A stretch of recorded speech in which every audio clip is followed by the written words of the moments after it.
Never turn your back on Congress, especially during a transition of power. I realize that everyone's excited by the election of Donald Trump, and his victory is a very good sign for the future of America.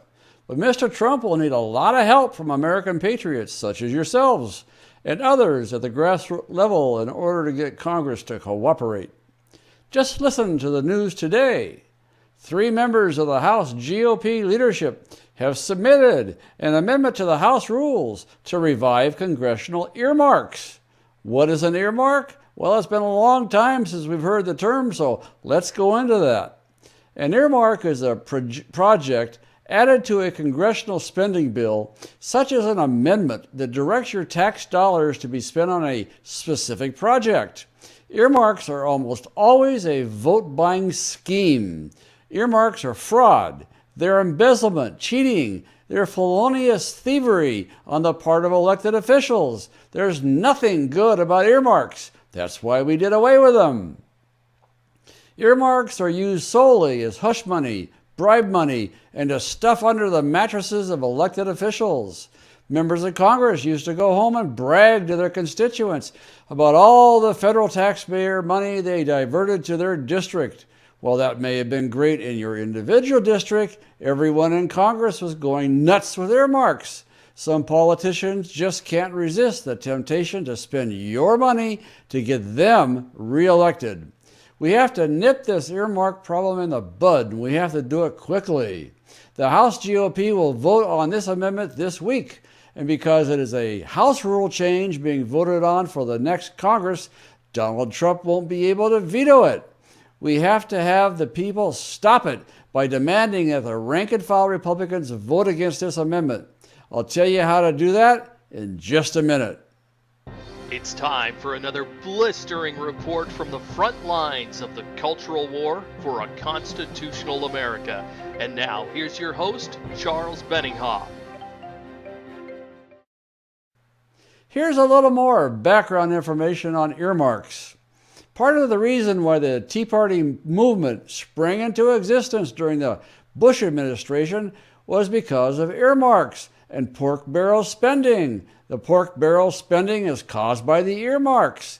Corrupt politicians like Paul Ryan hope that in the short 8-year period that America has forgotten how crooked earmarks really are, and they're trying to bring them back. It seems quaint or old-fashioned now that Obama has run the national debt up to $20 trillion, but earmarks are and will continue to be a serious problem if they're brought back.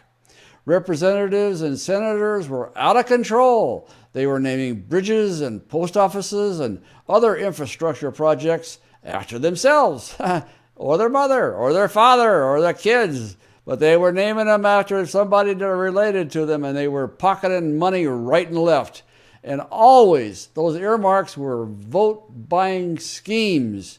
In 2005, at the height of the earmark frenzy, there were 14,000 individual earmarks added to appropriation bills. 14,000? Let's see. How many earmarks did each House member and each senator get? Well, let's see. 14,000 by 530.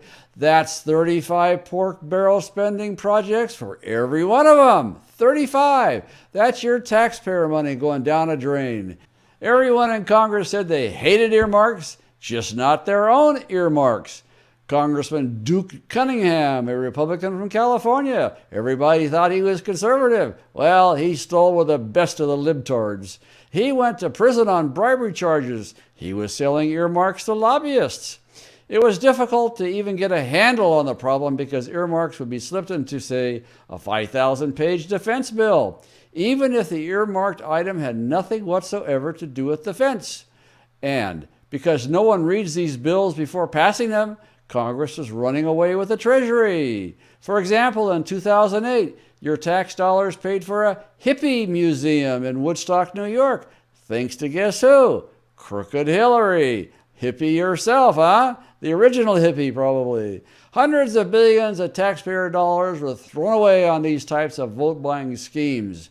In 2011, after the Tea Party revolution finally gave the GOP control of the House, earmarks were completely banned. Getting rid of earmarks, by the way, was a first and last conservative thing that Speaker John Boehner did. You know, that guy, he was really something. Finally, we got him kicked out of the House speakership, and he quit. I'm so glad to see him go. But you know what? Paul Ryan, his buddy Bud, is just as bad, just as crooked, and just as corrupt.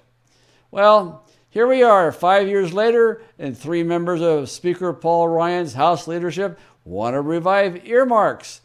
And they're sneaking around to get this done. We only know about this vote that will take place inside the Republican conference because someone leaked. They leaked the amendment to the Heritage Foundation.